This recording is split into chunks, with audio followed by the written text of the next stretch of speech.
Sabarimala സ്വർണ്ണക്കവർച്ചയിൽ crime branch arrest ചെയ്ത ഉണ്ണികൃഷ്ണൻ പോറ്റിയെ ഇന്ന് പത്തനംതിട്ട റാന്നി കോടതിയിൽ ഹാജരാക്കും. ഉച്ചയ്ക്ക് 12 മണിക്കുള്ളിലാണ് മജിസ്ട്രേറ്റിന് മുന്നിൽ ഹാജരാക്കുക. അറസ്റ്റിന് പിന്നാലെ പോറ്റിയെ തിരുവനന്തപുരം ജനറൽ ആശുപത്രിയിൽ എത്തിച്ച് വൈദ്യപരിശോധന നടത്തിയ ശേഷം തിരികെ ക്രൈംബ്രാഞ്ച് ഓഫീസിൽ എത്തിച്ചിരുന്നു. കഴിഞ്ഞ ദിവസം രാവിലെ തിരുവനന്തപുരം വെഞ്ഞാറമൂട്ടിലെ വീട്ടിൽ നിന്നാണ് ക്രൈംബ്രാഞ്ച് സംഘം പോറ്റിയെ കസ്റ്റഡിയിലെടുത്തത്. 10 മണിക്കൂറോളം നീണ്ട ചോദ്യം ചെയ്യുന്നൊടുവിലായിരുന്നു അറസ്റ്റ്. അന്വേഷണ ഉദ്യോഗസ്ഥരായ SP ശശിധരൻ, SP ബിജോയ് എന്നിവരുടെ നേതൃത്വത്തിലായിരുന്നു ചോദ്യം ചെയ്യലിൽ നിർണായക വിവരങ്ങൾ ലഭിച്ചുവെന്നാണ് സൂചന. തിരുവനന്തപുരം ക്രൈംബ്രാഞ്ച് ഓഫീസിന് മുന്നിൽ നിന്നും പ്രശാന്ത് ശങ്കരമംഗലത്ത് ചേരുകയാണ്. പ്രശാന്ത്, ഒടുവിൽ ഉണ്ണികൃഷ്ണൻ പോറ്റിയുടെ അറസ്റ്റ്, അതും 10 മണിക്കൂറിലധികം നീണ്ടുനിന്ന ചോദ്യം ചെയ്യലിന് ശേഷം ഇന്ന് കോടതിയിൽ ഹാജരാക്കും. മറ്റ് നടപടിക്രമങ്ങളുമായി ബന്ധപ്പെട്ട വിവരങ്ങൾ, ഒപ്പം നിർണായകമായ വിശദാംശങ്ങൾ തന്നെ അന്വേഷണ സംഘത്തിന് ലഭിച്ചു എന്ന് തന്നെയാണ് നമുക്ക് മനസ്സിലാക്കാൻ സാധിക്കുന്നത്.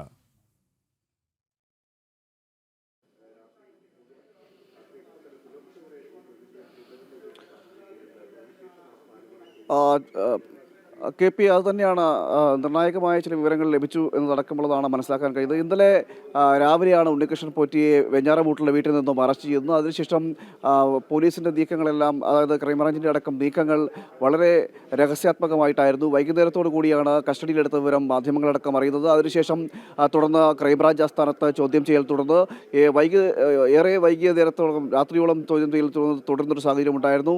അതിനുശേഷമാണ് അറസ്റ്റ് നടപടികളടക്കം രേഖപ്പെടുത്തുന്നത്. രാത്രി 11 മണിയോടുകൂടിയാണ് ഉണ്ണികൃഷ്ണൻ പോറ്റിയുടെ അറസ്റ്റ് രേഖപ്പെടുത്തുന്നത്. അതിനുശേഷം രാത്രി 3 മണിയോടെ വൈദ്യപരിശോധനയ്ക്ക് എത്തിക്കുകയും ചെയ്തു.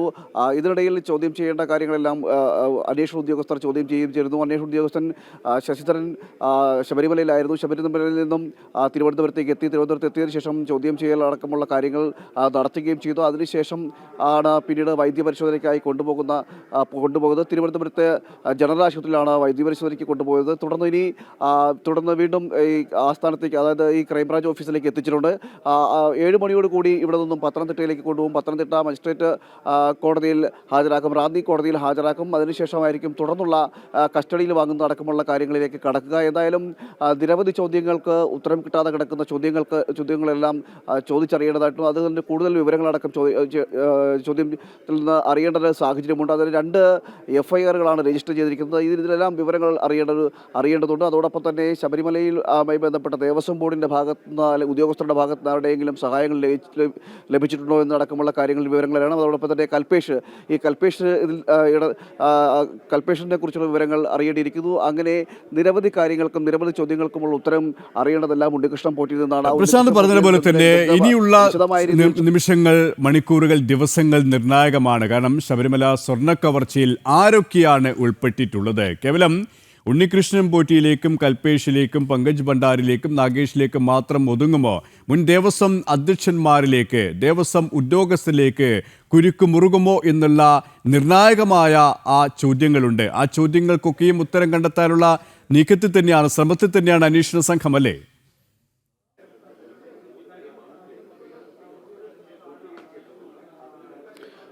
KP തീർച്ചയായും നിർണായകമായിട്ടുള്ള വിവരങ്ങൾ ഇനിയും ലഭിക്കേണ്ടിയിരിക്കുന്നു. കാരണം ഇത് ഈ സ്വർണ്ണക്കൊള്ളയുമായി ബന്ധപ്പെട്ട, ശബരിമലയിലെ സ്വർണ്ണക്കൊള്ളയുമായി ബന്ധപ്പെട്ട മുഴുവനും ദുരൂഹമായി തുടരുന്നൊരു സാഹചര്യം ഉണ്ടായിട്ടുണ്ട്. കാരണം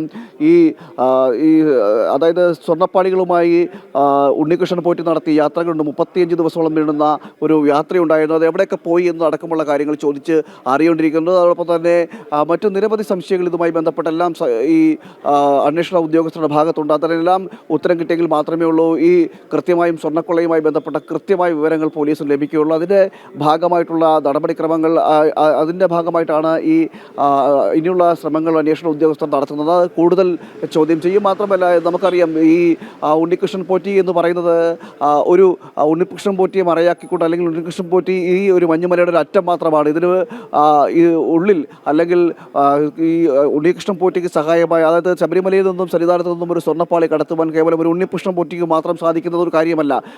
അതിന് കൃത്യമായ സഹായം ചെയ്തവരുണ്ടാകും, സഹായം ചെയ്ത ഉദ്യോഗസ്ഥരുണ്ടാകും, ദേവസ്വം ബോർഡിൻ്റെ ഭാഗത്തുണ്ടാകും.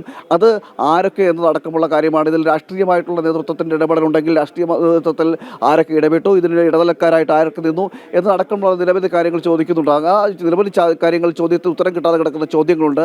അതിനൊക്കെയാണ് ഇനി ഉത്തരം കിട്ടേണ്ടത്. അതെല്ലാം ഈ ഉണ്ണികൃഷ്ണൻ പോറ്റിയുടെ ചോദ്യം ചെയ്യലിലൂടെയും അറസ്റ്റിലൂടെയും മാത്രമേ നടക്കുകയുള്ളൂ. ഇത്രയും ഒരു രാത്രി മുഴുവനും ഈ ക്രൈംബ്രാഞ്ച് ആസ്ഥാനത്ത് ചോദ്യം ചെയ്യൽ നടപടികളടക്കം തുടരുന്നൊരു സാഹചര്യം ഉണ്ടായിരുന്നു. ചില നിർണായക വിവരങ്ങൾ ഉണ്ണികൃഷ്ണൻ പോറ്റിയിൽ നിന്നും ലഭിച്ചു എന്നതടക്കമുള്ള കാര്യങ്ങളാണ് നമുക്കിപ്പോൾ മനസ്സിലാക്കാൻ കഴിയുന്നത്. അതിൻ്റെ അടിസ്ഥാനത്തിൽ മാത്രമല്ല, ഈ കഴിഞ്ഞ ദിവസത്തെ ചോദ്യം ചെയ്യലിൽ മൊഴികളിലടക്കം വൈരുദ്ധ്യമുണ്ട് എന്നടക്കമുള്ള വിവരങ്ങളിൽ ലഭിക്കുന്ന ഒരു സാഹചര്യം ഉണ്ടായിരുന്നു. നേരത്തെ ഈ ദേവസ്വം ബോർഡ് വിജിലൻസ് നൽകിയ മൊഴിയും അതിന് അന്വേഷണ സംഘത്തിന് നൽകിയ മൊഴിയും ഈ നിലവിലെ അന്വേഷണ സംഘത്തിന് നൽകിയ മൊഴിയും അടക്കമുള്ള കാര്യങ്ങളിൽ ചില വൈരുദ്ധ്യങ്ങൾ ഉണ്ണികൃഷ്ണൻ പോറ്റിയുടെ ഭാഗത്ത് ഉണ്ടായിട്ടുണ്ട് എന്ന കാര്യങ്ങളടക്കം നിലനിൽക്കുന്ന ഒരു സാഹചര്യമുണ്ട്. അങ്ങനെ ഈ എല്ലാ വിഷയങ്ങളിൽ നിന്നും കൂടുതൽ വിവരങ്ങൾ തേടേണ്ട സാഹചര്യമുണ്ട്. അതോടൊപ്പം തന്നെ സ്വർണ്ണപ്പാളി കടത്തുന്നതുമായി ബന്ധപ്പെട്ടുള്ള എങ്ങോട്ടേക്കാണ് സ്വർണ്ണപ്പാളി കൊണ്ടുപോയത് എന്നതടക്കമുള്ള ചില കാര്യങ്ങൾ നിലനിൽക്കുന്നു. അപ്പോൾ അതിലെല്ലാം ആ വിവരങ്ങളിലെല്ലാം കൂടുതൽ വ്യക്തതകൾ വരുത്തേണ്ട ഒരു സാഹചര്യമുണ്ട്. അതെല്ലാം ചോദ്യം ചെയ്തതിലെല്ലാം ഈ ഉണ്ണികൃഷ്ണൻ പോറ്റി ചോദ്യം ചെയ്തുകൊണ്ട് മാത്രമേ നടക്കുകയുള്ളൂ. ഇന്നലെ ഒരു രാത്രി മുഴുവനും ചോദ്യം ചെയ്യൽ തുടർന്നു. അതിനുശേഷമാണ് വൈദ്യപരിശോധനയ്ക്ക് എത്തിച്ചത്. തിരുവനന്തപുരത്ത് ജനറൽ ആശുപത്രിയിലാണ് വൈദ്യപരിശോധനയ്ക്ക് കൊണ്ടുപോയത്. അതിനുശേഷം വീണ്ടും ക്രൈംബ്രാഞ്ച് ആസ്ഥാനത്തേക്ക് എത്തിക്കുകയും ചെയ്തു. ഇപ്പോഴും ഈ ഉണ്ണികൃഷ്ണൻ പോറ്റി ക്രൈംബ്രാഞ്ച് ആസ്ഥാനത്തുണ്ട്. ഇതിനുശേഷം അതായത് 7 മണിയോട് കൂടിയായിരിക്കും പത്തനംതിട്ടയിലേക്ക് കൊണ്ടുപോകുക. അവിടെ മജിസ്ട്രേറ്റിനെ കാണും. മജിസ്ട്രേറ്റിനെ കണ്ടതിന് ശേഷം ആയിരിക്കും തുടർന്ന് ഈ കസ്റ്റഡിയിൽ വാങ്ങുന്നത് അടക്കമുള്ള കാര്യങ്ങളിലേക്ക് കടക്കുകയും ചെയ്തത്. എന്തായാലും ഈ സ്വർണ്ണക്കൊള്ളയുമായി ബന്ധപ്പെട്ട ശബരിമലയിലെ സ്വർണ്ണക്കൊള്ളയുമായി ബന്ധപ്പെട്ട ആദ്യത്തെ അറസ്റ്റാണ് നടന്നിരിക്കുന്നത്. ഉണ്ണികൃഷ്ണൻ പോറ്റിയുടെ അറസ്റ്റ് ഇന്നലെ രേഖപ്പെടുത്തി. കഴിഞ്ഞ ദിവസം രാവിലെയാണ് വെഞ്ഞാറമൂട്ടിലെ വീട്ടിൽ നിന്നും ഉണ്ണികൃഷ്ണൻ പോറ്റിയെ ഈ അന്വേഷണ സംഘം കസ്റ്റഡിയിലെടുക്കുന്നത്. ശബരിമല സ്വർണ്ണ കവർച്ചയിൽ അറസ്റ്റിലായ ഉണ്ണികൃഷ്ണൻ പോറ്റിയെ ഇന്ന് കോടതിയിൽ ഹാജരാക്കും. ഇപ്പോൾ ക്രൈംബ്രാഞ്ച് ഓഫീസിലാണ് ഉണ്ണികൃഷ്ണൻ പോറ്റിയുള്ളത്. 7 മണിയോടുകൂടി പത്തനംതിട്ട റാന്നി മജിസ്ട്രേറ്റ് മുന്നിൽ ഹാജരാക്കാൻ കൊണ്ടുപോകുമെന്നാണ് മനസ്സിലാക്കാൻ സാധിക്കുന്നത്.